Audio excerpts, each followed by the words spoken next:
Are you considering a career change and wish that you could interview a number of people who have already done it to solicit their advice? Well, the good news is I've already done that for you. Throughout recording the first season of my Career Change Champions podcast, I spoke to a number of different people from different industries, different jobs, men and women. So today I'm going to share with you a little compilation video of some of the advice that they had to share with others that are considering or navigating career change. I think back on that and I'm like, why? Why was I so ashamed to tell people that I was on a mental health leave? Because I was taking care of myself. And I think that's so important. Mm-hmm. And I think a lot of people are in that same situation where they know they need that time, but they're afraid to take it.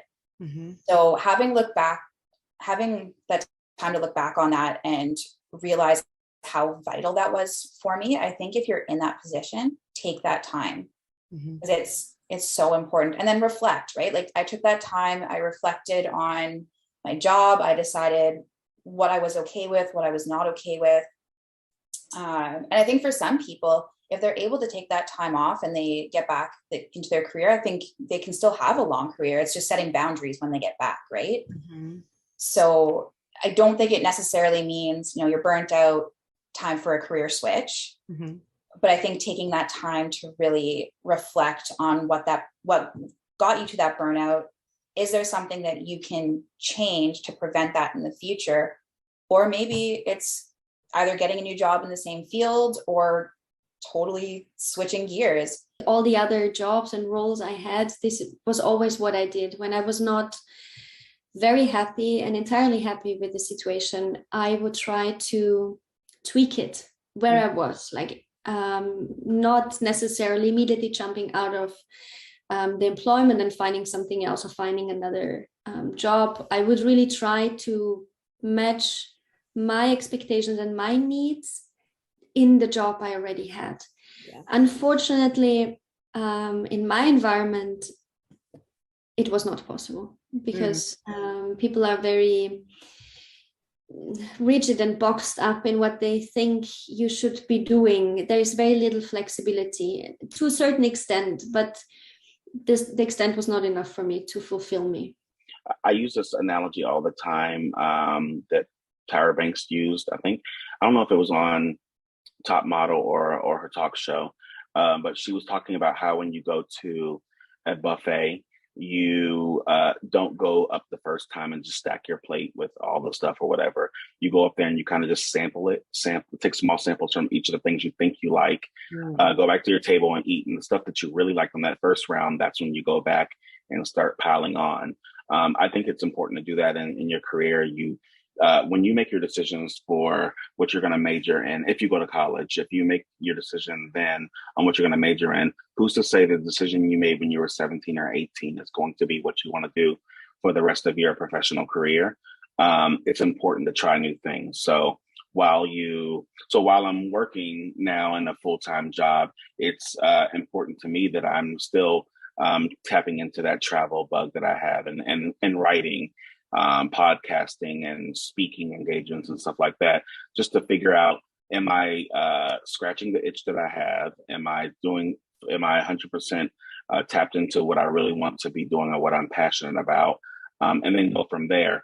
While you're spreading your wings and doing all these different things, you're building experience in those fields. So it's great to put on your resume. You're going to be able to speak to that when you're interviewing for jobs. You're not going to go into these jobs cold, with a cold start. You'll have some kind of footing under you because you've tried it before.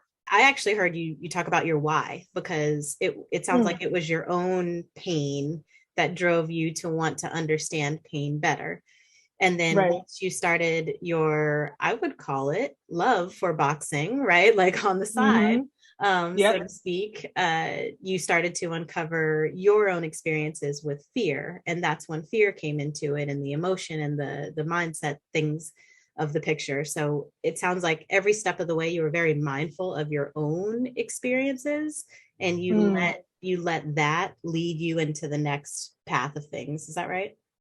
I'd say that's pretty fair. I actually like how you put it. Once I realized that I didn't want to teach anymore, I said, oh crap, what am I going to do? And selling my photography was an option, but it's a starving artist thing. Unless you like are randomly viral, you don't make a lot of money off of selling photography.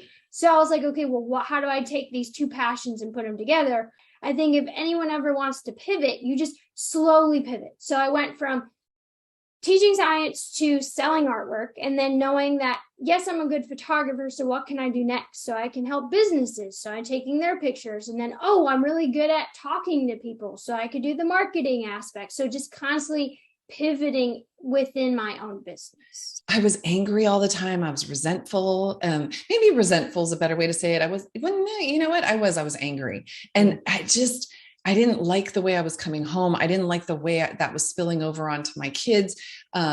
Just in terms of me maybe not being as patient with them as I could be and not being present with them. And so I almost feel like it was almost like a move of desperation in some ways to get out. But the real reason I left was to move towards what I wanted. It wasn't I want to be really clear. The real motivator was I was so excited about what I was doing that I wanted to do this all the time. Mm-hmm. But I think the way I got there was that push of like, this is not working anymore. Something has to change.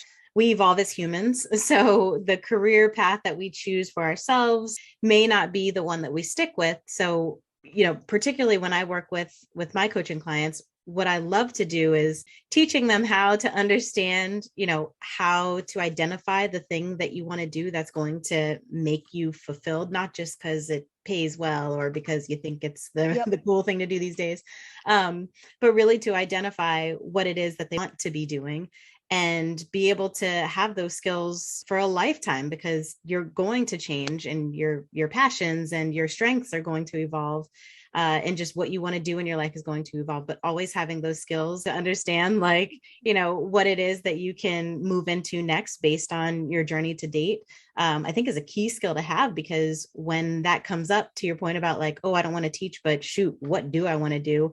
That can be a little nerve-wracking, but if you know how to figure it out and you have those tools, like I said, it becomes a little less daunting and you think, listen, I've done this before. I know how to figure it out and I can do it again.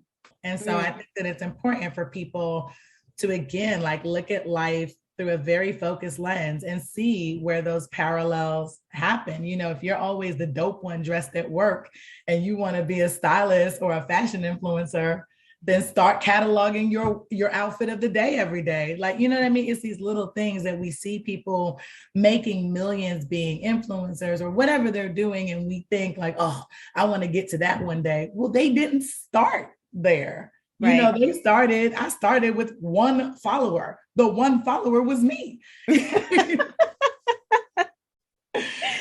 really was. And so I just, I encourage people just do it, and see what happens. You don't have to leave one to do the other, but if you got an idea and you pursue it, even if it takes you a long time and baby steps, don't let any dream or idea just rest in the back of your head.